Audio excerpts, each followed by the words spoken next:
నూతన ప్రతి గుండెలోన సమతత్వ భావం చిగురించనయ్యా నీరాకతోన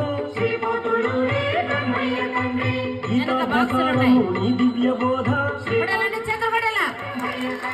విజ్ఞాన మార్గాన్ని చూపించ